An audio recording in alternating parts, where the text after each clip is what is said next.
또 우리 어떠한 슬픔 일을 당했을 때 위로받는 거, 또 우리가 하나님의 이러한 자녀됨에 대한 그러한 인지를 가지고 사는 거, 이게 다 우리가 성령이 충만해서 전해져야 할 그러한 증인된 삶인 줄 믿습니다. 오늘 그러한 찬양을 우리에게 또 한번 각인시켜 주셔서 감사를 드립니다. 어느 날 예수님은 자신을 초대한 사람들에게 오늘 본문 12절로 14절을 통해서 이런 말씀을 하셔요. 네가 점심이나 만찬을 베풀 때 네 친구, 네 형제, 네 친척 혹은 초대해서 대접을 안 해도 될 만한 부유한 그러한 이웃, 이런 자들을 부르지 말아라. 그렇게 하면 그들을 또 너를 다시 초대해서 되갚아. 네가 그들에게 베풀었던 그 공이 다 없어질 것이다. 그러니 잔치를 베풀 때에는 가난한 사람들, 지체에 장애가 있는 사람들, 다리 저는 사람들, 눈먼 사람들, 이들을 부르라. 그러면 네가 복될 것이다. 왜 그러냐면 내가 그들에게 베풀었는데 그들이 내게 갚을 것이 없어서 못 갚는 거예요. 내 마음으로 생각은 있지만 자기는 저 사람처럼 가진 게 없으니까 저를 초대해서 그만한 것으로 보답할 방법이 없는 거예요. 그래서 늘 마음속에 짐을 가지고 정말 그분에 대한 고마운 마음을 늘 간직하면서 사는 거죠. 이렇게 된 사람에게는 하나님께서 갚으실 것이니 그게 복이 될 것이다, 이렇게 얘기를 합니다. 이 말씀이 오늘 이 말씀 속에 주어진 포인트예요. 의인들이 부활할 때 하나님께서 내게 갚아주실 것이다, 이렇게 분명히 말씀하고 있으니 혹시 여러분들이 이러한 삶을 이렇게 살고 계신다면 반드시 주님께서 갚으실 것인데, 이 땅에서 갚지 못하는 이러한 환경에 살았다, 그 원망할 필요 없는 거예요. 왜냐하면 오늘 14절에 부활시에라고 이렇게 표현을 하고 있어요. 부활시에 네가 갚음을 받겠습니다. 우리가 하나님 앞에 가면 상급을 받는데요. 그 상급은 어떤 것이 우리에게 돌아올지는 모르겠지만 우리 영이 가서 쉴 만한 거처다. 내가 간 후에 너희가 오면 거처할 공간, 집을 만든 후에 내가 너희를 부르러 오겠다, 이렇게 얘기했으니까 그 천국에 가도 우리가 평생 이 땅에 살면서 월세, 전세, 전전긍긍하고 사는 사람의 희망이 있다면 내 이름으로 된 집 한 채에 사는 것 아니겠어요? 그러한 것을 하늘에 가면 상으로 줄 거예요. 감사하죠? 네. 이 땅에서 어떻게 이러한 사람들에게 베풀면서 심었느냐, 이것이 천국에 그대로 내 집이 지어져 가는 거예요.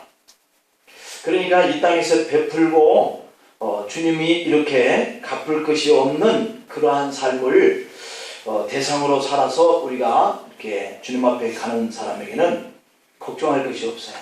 거기는 집이 지어져 있다. 그러니까 내가 그렇게 못 살면 내 집은 없는 줄 믿습니다. 아멘 못하죠. 내 집이 없는 걸 그걸 아멘할 수가 있습니까? 근데 주님이 말씀하시는 것은 참 다행스러운 것은 너희가 이웃에게 찬물 한 그릇이라도 대접하는 것이 주님께 기억되고 주님께 대접하는 것이 된다. 그랬으니까 큰 것이 아니래도 이게 씹는 것이 되는 거예요. 그러니까 가난한 사람, 병든 사람, 정말 없는 이런 사람들에게 내가 아주 작은 찬물 한 그릇 대접하는 것, 이것은 주님은 기억하는 것이 되어서 상이 된다, 갚음이 된다, 이렇게 말씀했으니까 쉽죠? 참 쉽습니다. 우리가 하나님 나라에 가면 내 집이 지어져 있는 거. 그래서 우리 옛날에 그런 얘기 있잖아요. 어떤 큰 능력을 행했던 그 권사님이 하나님의 나라에 갔는데 집이 없는 거, 그죠? 그래서 그가 다시 이렇게 살아나게 해줬더니 이 땅에 내려와서 그가 남기고 간 재산을 다 나누잖아요. 나누고 한 몇 년 더 사시다가 가셨어요.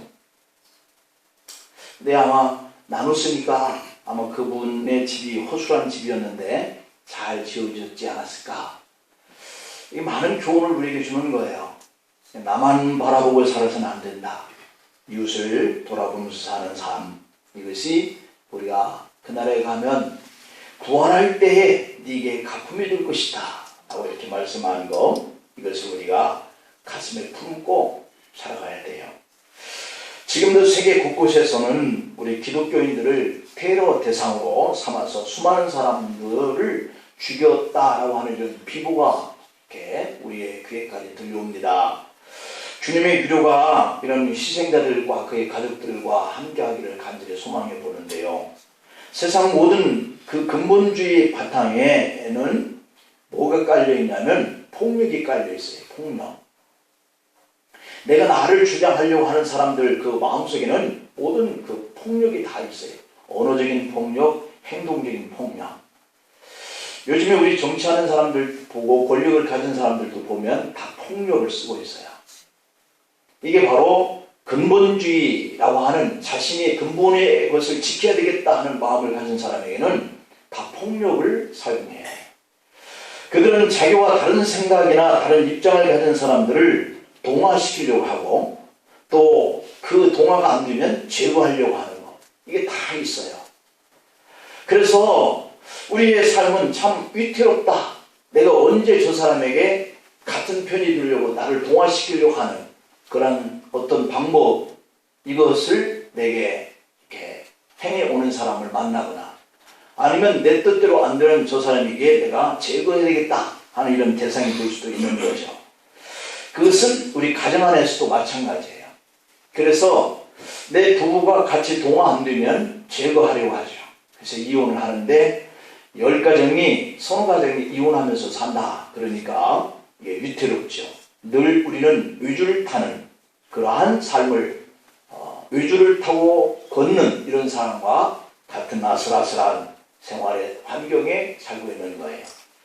그런 점에서 저는 성경의 인물 가운데 에녹을 참 많이 부러워합니다. 창세기 5장 24절에 보면 에녹은 하나님과 동행하더니 하나님이 그를 데려가심으로 세상에 있지 아니하였더라 이랬어요. 그러고 싶은 분 계시죠? 네, 하나님과 동행하고 싶어하는 마음. 네. 그러다가 문득 일어나 보니 안 계시다. 이런 일이 일어나기를 소망합니다. 모든 사람들이 요즘에 장수 시대에 살고 있기 때문에 100수, 120수를 내다보는데 건강해야 되는데 아프니까 빨리 죽고 싶다. 이런 생각을 갖지만 쉽게 죽어지지 않으니까 내 목숨 내가 끊어내기 쉽지 않잖아요. 그래서 사는데 그 사람들의 소원이 어느 날 문득 일어나 봤더니 곁에 없더라. 세상 사람이 아니더라. 이렇게 되는 그런 평안함, 이걸 갖고 싶어 하는 사람들이 있을 거라는 말이에요. 그런데 살아있는 채 하나님과 함께 구름 타고 샥 올라가는 이러한 에녹과 같은 이러한 일을 경험을 하면 우리는 놀라죠. 두렵죠. 끔찍하죠. 내가 같이 생활하던 가족이 오늘 갑자기 눈떠보니 없으면 갑자기 우리 마음속에 두려움이 확 밀려옵니다. 나는 버려둔 건 아닌가 하는 것 때문이겠죠. 하나님이 그와 동행하시더니 그를 데려갔다. 한마디로 이렇게 요약을 하는데 그 대목을 읽을 때마다 야, 에녹은 정말 행복한 사람이었겠다 이런 생각이 들어요. 한편으로는. 그런데 어느 순간 그도 우리와 다를 바 없어서 육신을 가지고 살았던 사람 아니냐 하는 생각을 또 우리가 해볼 수 있는 거예요. 창세기 5장의 21절 23절에 보면 이 에녹은 65세에 무드셀라를 낳았는데 그 당시에 사람들이 나이가 보통 몇백 살 살았으니까 그러니 첫 아이를 낳는 나이 시기도 65세의 첫 아이를 낳은 거예요. 그러면서 무드셀라를 낳은 후에 300년 동안 하나님과 동행하며 자녀를 낳았다. 그러니까 65세부터 시작해서 300살이 되었는데 아이를 계속 낳은 생활을 한 거예요. 정말 생각할 수도 없는 그러한 말씀이죠. 그가 65세를 하고 죽었으니까 365세, 그러니까 300살까지 자녀를 이렇게 360살, 300년 동안 아이를 낳았으니까 65세에 아이를 첫 아이를 낳을 때까지만 아이가 없었지 계속해서 365세까지 아이를 이렇게 출산하면서 사는 거예요. 그러니 에녹도 결혼을 하여서 가정이 있었던 사람이고 우리도 결혼해서 가정을 가지고 있는 사람이니까 다 똑같아요. 근데 그가 65세부터 300살까지 자녀를 낳아서 365세에 하나님이 그를 샥 하늘로 올려갔으니까요. 무려 235년 동안 자녀를 낳는 이런 생활을 이렇게 하는 그러한 분이었다. 요즘 우리나라도 황혼 이혼이 급증하고 있어요. 그분들이 산 여정길을 돌아보면 이 에녹에 비해서는 세 발의 피해, 겨우 한 60년 내지 한 80년 이 결혼 생활을 하고 가는 거죠. 그런데 그것도 그분들 얘기로는 지겹다. 다시 태어나도 이런 사람하고는 결혼하고 싶지 않다. 이렇게 얘기를 하고 있으니까 이 결혼 생활이 얼마나 지긋지긋한가. 빨리 벗어나고 싶은 거죠. 그래서 죽기 전에 황혼에 이혼해버리자 이런 마음을 갖고 헤어지는 거예요. 그러니 이 인내라고 하는 거, 자제력, 절제라고 하는 것이 상당히 어려운 것이죠. 그런데 이 에녹은 그러한 우리에 비교해서 365세를 향수하면서 가정에서 아이를 생산하면서 살았으니까 이들의 삶이라고 하는 것은 엄청난 우리와 비교해보면 비교가 되죠. 첫 아이를 낳을 때 나이 65세, 하나님 앞에 가는 날까지 300년 동안 가정생활 했다는 거예요. 그렇다면 에녹은 우리보다 300년 정도를 이 땅의 슬픔의 일들을 또 경험하고 괴로운 환경 속에서 살아간 이런 분이라고 볼 수 있잖아요. 그는 삶을 사는 동안에 희망과 절망, 그리고 기쁨과 슬픔, 그리고 감사와 이 원망, 이 등등의 환경의 사이를 오가면서 산 분이에요. 하지만 성경은 그럼에도 불구하고 이 에녹의 삶을 한마디로 요약하는데 하나님과 동행하였더라 이렇게 기록하고 있다는 거예요. 어떻게 하면 하나님과 동행하는 삶을 이렇게 하나님이 불러가는 그 순간까지 할 수 있을까? 이런 에녹을 보면서 우리가 분명히 느끼는 점이 있습니다. 에녹이 비록 보통 사람처럼 가정생활도 하고 부부생활도 하고 그리고 환경 속에서 고통도 느끼고 슬픔도 당했을 터인데 분명한 것은 어떤 중심을 가지고 살았다라고 하는 거예요. 어떤 중심이냐면 하나님과 함께하는 그러한 중심의 삶. 그 내면 속에 더 이상 떨어질 바닥이 없는 바닥짐이라고 하는 이러한 미련한 사람이다 라고 볼 수 있는 그런 삶을 살았어요. 이 바닥짐이라고 하는 이 말은 배가 뜰 때 이 세월호에 그 바닥짐의 무게를 유지하지 않았다 이렇게 얘기하잖아요. 그러니까 바닥짐을 뭔가로 채워야 그 무게중심을 버틸 수 있는데 그 바닥의 짐을 유지할 수 있는 무게를 더 공간을 넓혀서 사람을 태웠다. 어떤 차, 수송할 수 있는 물건을 실을 수 있는 그런 무게짐으로 실었다. 이렇게 얘기하기 때문에 그 배가 넘어졌다는 거 아니겠어요? 그렇기 때문에 이 배의 중심을 유지할 수 있는 이 바닥짐이라고 하는 것을 유지하면 웬만한 바람이 불고 웬만한 풍랑이 일어나도 휘뚝거리지 않는다는 거죠. 그래서 이 바닥짐이라고 하는 건 그만큼 중요한데 이 에녹이라고 하는 분이 하나님을 믿는 그 믿음이 이 바닥짐, 그 에녹의 마음에 바닥짐이 하나님을 향한 동행하는 믿음 이것이 그대로 유지될 수 있도록 이렇게 가지고 있었다라고 하는 거예요. 여러분도 하나님과 동행하는 삶이 필요한 그 믿음은 내가 어떤 환경에 와도 내가 휘뚝거리지 않는 그런 믿음의 길을 가야 되겠다 하는 그런 중심이 하나님으로 채워져야 우리가 환경 앞에 넘어지지 않는 줄 믿습니다. 모든 사람들이 다 그렇죠. 어떤 환경이었기 때문에 내가 버틸 수 있었고 어떤 환경이었기 때문에 내가 넘어졌다는 거죠.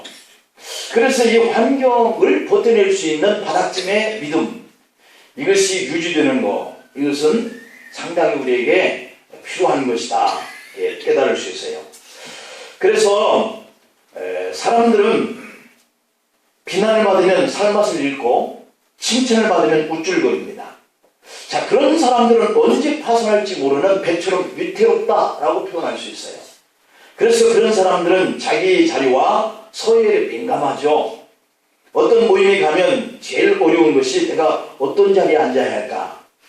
우리도 신방하다가 이렇게 어느 가정에 가면 내가 어떤 자리에 앉아야 할까, 이렇게 잠시 망설여질 때가 있단 말이에요. 자기 자리를 찾기 위해서 어디가 상속일까, 이것을 먼저 알아차려야 지혜로운 행동을 할 수 있어요. 참석자들 가운데 자기 지위에 맞는 자리가 어딘지 이걸 가늠하여야 되거든요. 그런데 그렇게 하기가 참 어렵다는 거예요.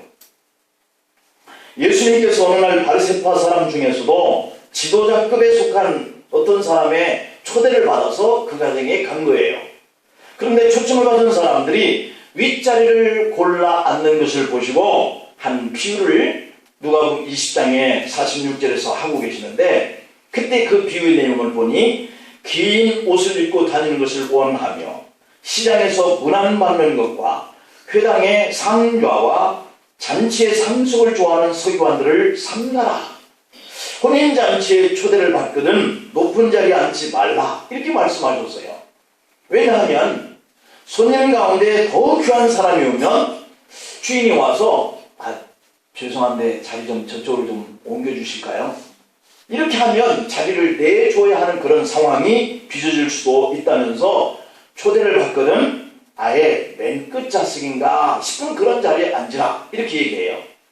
청한 사람이 달려와서 아유 왜 여기 앉아 계십니까? 이쪽으로 오시죠, 이쪽으로 오시죠. 그러면서 상속으로 권하면, 윗자리로 권하면 모든 사람 앞에서 그분이 영광을 받게 되지 않겠냐. 주님의 비유를 그렇게 하세요. 어떻게 보면 처세술을 가르치는 것 같아서 불편한 그런 비유이기도 한데요. 내심으로는 높은 자리를 원하면서도 짐짓 낮은 자리를 택하는 그러한 사람이 되라는 이런 말처럼 들려지기도 쉬워요. 자, 그렇다면 그것은 그렇게 생각하는 사람의 위선일 수도 있는데, 설마 예수님이 위선을 떠오라 이러한 교훈을 주실 리는 없지 않겠어요? 우리가 기억해야 할 것은 예수님의 비유가 되게 하나님의 나라의 어떠한 현실을 가르치기 위한 비유라고 하는 거예요. 그러면 이 하나님의 나라에 들어갈 자라고 하는 것은 어떤 마음의 상태로 믿음의 생활을 해야 하느냐, 이걸 가르치는 거거든요. 그래서 우리가 문자적으로 꼭 일치해야 하는 그런 것은 아니지만 이 비유에 등장하는 주인을 하나님으로 보면 어떨까? 이 하나님께서 이렇게 와서 너는 여기 앉으라, 너는 여기 앉으라, 이렇게 얘기하는 그런 비유로 주인을 보면 어떨까? 이런 생각을 해보는 거죠. 중심을 보시는 하나님은 오늘 우리가 드리는 이 사회적인 평판이나 지위에 따라서 판단하시지 않는 분이라는 거죠. 마태복음 21장 28절에 보면 한 사람이 두 아들이 있다는 겁니다. 그런데 맏아들에게 이 아버지가 하는 말이, 얘야 오늘 포도원에 가서 나를 도와서 일 좀 해야 되겠다. 그랬더니 큰아들은 아주 쉽게 예 아버지 가겠습니다, 이렇게 얘기를 한 다음에 아무리 밭에서 일을 해도 큰아들이 오지 않더라는 거예요.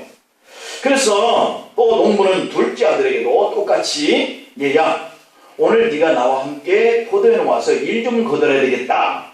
그랬더니 이 둘째 아들, 막내 기질이 있어요. 막내들 여기 계신 분들이 있는지 모르지만 부모님들이 시키면 항상 어긋장 놓는 그런 언어나 행동들을 할 때가 있잖아요. 아마도 이 본문 속에 나와 있는 이 둘째 아들도 그런 심성이 있었지 않나 생각이 들어요. 아버지가 그렇게 말을 하니까 싫어요, 그랬다는 거예요. 그런데 아버지가 하신 그 말씀이 마음속에 심어져 있었어요. 그래서 다른 데에 가 있다가 아버지가 얘야 너 오늘 나와 함께 밭에 와서 일 좀 거들어야 되겠다 하는 이 말이 자꾸 생각나는 거예요. 그래서 싫어요 했지만 달려왔다는 거예요. 그런데 마태복음 21장 31절에 보니까 그 두 아들 중에 누가 아버지의 뜻대로 하였느냐? 라고 이렇게 묻고 있는 거예요. 그런데 그 답이 둘째 아들이다. 이렇게 대답을 내리고 있어요.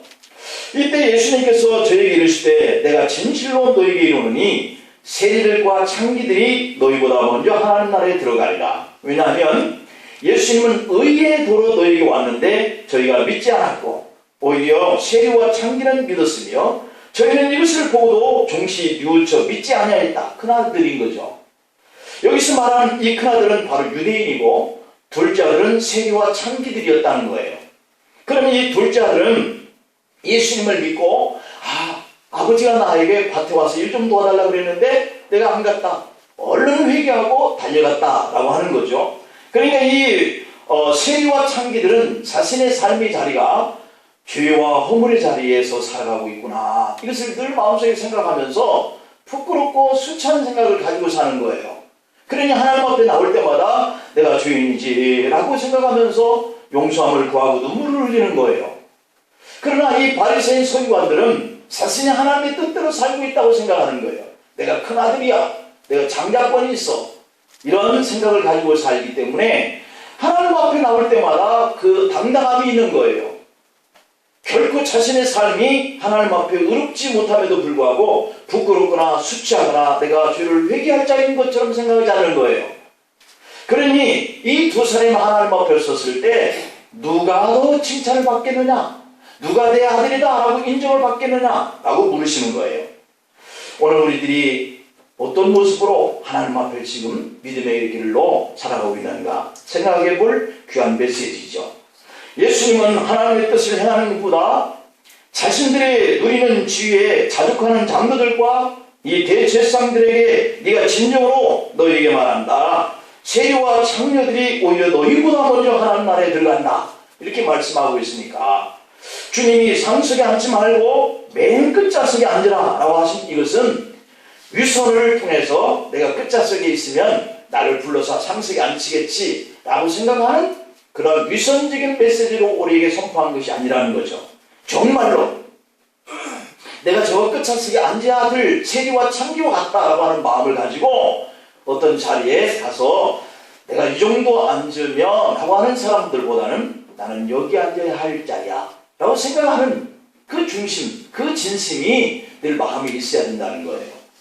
그래야 그런 사람에게 상석을 권하면 아닙니다. 난 여기도 족합니다. 이렇게 겸손하여야지 위선적 그러면 그렇지 나를 높은 자리에 앉아야 당연하지 이렇게 하고 옮겨 앉는 이러한 자세가 주님께서 하나님 나라에 들어갈 자다 이렇게 생각하는 그러한 대상이 아니라는 거예요. 하나님 나라에 속한 사람은 자신의 자금을 늘 인식하고 겸손한 이러한 마음을 가지고 생활하는 거. 다시 말하면 아까 처음에 서두에서 말씀한 것처럼 지극히 작은 자에게 물 한 그릇이라도 대접할 수 있는 그런 마음을 가지고 우리가 살지 않으면 천국이 내 것이 아니다. 천국에서 상급이 큰 자가 아니다. 라고 하는 이런 의미로 우리에게 다가와야 내가 생활할 때에 겸손함으로 세리와 창기처럼 용서를 받아서 긍휼히 여김을 받을 자임으로 오늘도 내가 주님의 일을 어떻게 해야 할 것인지 늘 나를 돌아볼 수 있는 거예요. 여러분들이 오늘 밖에 또 나가서 믿음을 가지고 나는 바리새인이요 서기관이요 장자의 큰아들이다.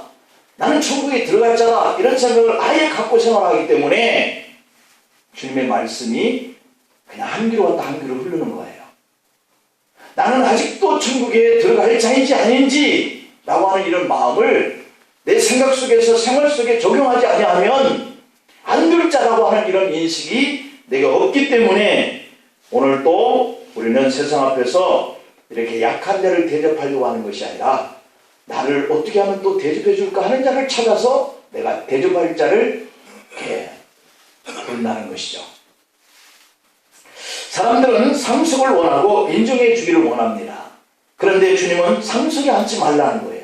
정말로 그 밑좌석에 가서 있다가 얼른 부르면 상속으로 가야지 라고 하는 마음으로 가서 앉지 말고 정말로 상속에 앉아서는 안 될 자라고 생각하는 마음으로 가서 앉아있으면 그 주인이 달려와가지고 아이고 여기 앉아서 앉는데 이쪽 오세요 할 때 많은 사람들이 정말 그 사람을 다시 올려다보면서 저런 분 이러면서 존경하고 그러지 않겠냐는 거죠. 그래서 그럴 때에 정말 영광을 받는 거지, 내가 상석에 앉았다가 나는 이런 정도의 대접을 받아야 할 자야 라고 생각을 했다가 자기 좀 죄송하지만 옮겨주시죠 라고 한다면 얼마나 부끄럽겠냐는 것이죠. 우리가 좋은 차를 타고 큰 집에 살려는 것도 그것이 꼭 필요해서 라기보다는 무시당하기 싫다는 무의식적인 우리의 욕망 때문에 그럴 수 있는 거죠. 무시라고 하는 이 단어를 보면 없을 무자에다가 보일견자거든요. 없어 보이는 거. 이게 무시예요. 저 사람이 나를 없어 보이는 것처럼 대하는 것 아닌가. 마치 없는 사람들처럼 취급당하는 것이 무시라고 하는 거예요. 사람들은 공공장소에서 애정 행각을 벌리는 사람들을 보면 불편해합니다. 목욕탕에서도 그러는데 내가 그들에겐 없는 사람처럼 취급을 당하고 있다라고 하는, 무시당하는 이런 생각 때문에 그런 것을 보면 못 참는 거예요. 내 의견은 듣지도 않고 멋대로 결정을 내리는 사람들 때문에 속상할 때가 있는 거예요. 조민정 어린이 동시에 백창호 선생이 곡을 붙인 싫단 말이야 라고 하는 동요가 있는데요. 소개해보면 왜 국에다 밥 말았어? 싫단 말이야. 싫단 말이야. 이제부터는 나한테 물어보고 국에 말하죠. 꼭 그래야 돼.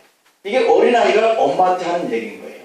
여러분, 우리가 아이니까 그냥 너 밥 말아서 먹어라. 그리고 밥을 말아서 주는, 왜 엄마와 아빠의 방식을 강요하느냐 하는 이 항변의 시인 거죠.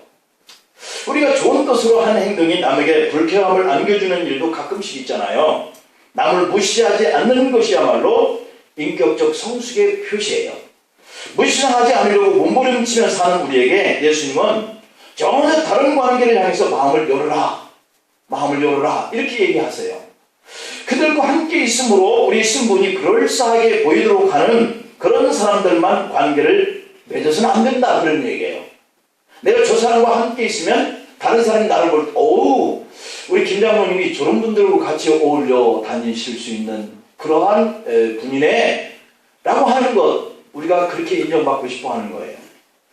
그래서 네가 점심이나 만찬을 베풀 때에 네 친구나 네 형제나 네 친척이나 부유한 이웃 사람들을 부르지 말아라.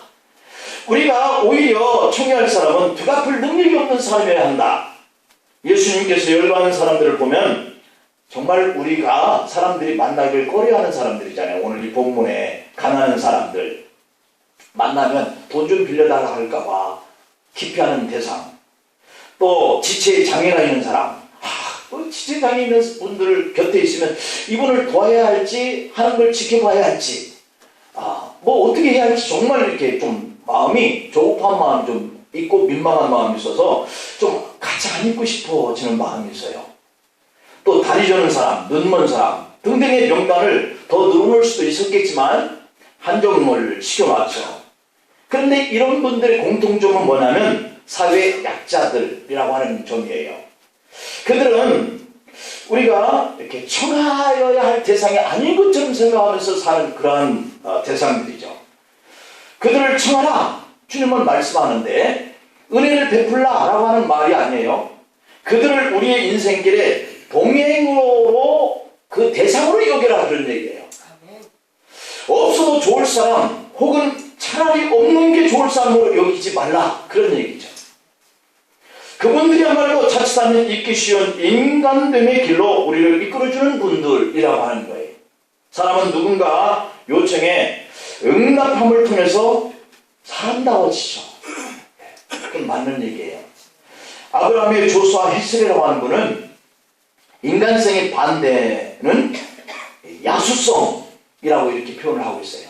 이 야수성이라고 하는 이웃사람의 인간성을 인식하지 못하는 것, 야수성이 별게 아니에요. 야수라고 하는 이 말은 이웃사람을 나와 동행할 수 있는 대상이라고 여기지 않는 이런 사람을 야수성이다. 그러니까 상황을 이해하지 못하는 사람은 다 야수인들이다, 이렇게 표현할 수 있어요. 오늘 이 정치인들의 모습을 보면 다 야수성이 있는 사람들 같아요. 다른 사람을 인지하지 못해요. 국민들을 인지하지 못해요. 오직 자기들의 패권과 이익을 위해서라면 무슨 짓인들을 하지 못하는 일이 없는 사람들. 정말 이런 사람들을 우리가 국민의 대표라고 뽑고 있는 거죠. 근데 이런 마음을 갖고 있다가 선거철을 만들면 또 그 사람을 뽑아요. 참 신기한 일이에요. 근데 보답을 바라서가 아니라 누군가의 아픔과 슬픔에 공감을 할 수 있는 거. 이런 일을 할 때 하나님의 은총이 우리에게 있게 될 것이다. 오늘 분명히 말씀을 줍니다. 오늘 우리들의 삶의 자리가 이러한 삶의 자리가 될 수 있기를 축복합니다. 기도하시겠습니다. 아버지 하나님, 저희들은 너무 이기심과 욕심을 앞세워서 사는 사람이기에 이렇게 큰아들처럼 나는 당연히 그러한 것들을 누려야 하고 그러한 사람들과 함께 있어야 돼요 라고 생각하는 이러한 자리에 있고 대답은 늘 하면서도 실천하지 못하는 그러한 큰아들의 몫이 결국 우리 믿음의 사람들이 가야 할 길이 아닌 것을 오늘 주님은 조명해 주시면서 대접을 한 이후에 그들이 우리를 청하지 못할 사람들을 돌아보면서 살아가야 할, 그리고 이 죄인과 세리처럼 늘 내 자신이 이렇게 허물이 있고 죄인이구나 하는 이런 인식을 가지면서 깨닫고 아버지 밭에 뛰어들어가는 작은 아들처럼 오늘 우리가 그렇게 살아가야 할 자리에 우리들이 서지 못한 것은 반성하고 또한 서야 할 결심을 해봅니다. 하나님, 한 주 동안에 우리들이 주님이 우리를 부활하실 때에 우리에게 상급과 멸류관을 줄 그러한 자리를 향해서 달려가는 이 결심 위에 무너지지 않도록 하나님 여건과 환경도 주시고 권능과 능력도 주셔서 건강도 때로는 필요한 물질도 주셔서 때로는 가족의 화목과 평안도 주셔서 하나님의 뜻을 갈망하며 그 결심한 열정을 하나님 앞에와 사람 앞에 사랑이라고 하는 것 나타내면서 사는 저희들 될 수 있게 역사하여 주옵소서. 예수님의 이름으로 기도하옵나이다.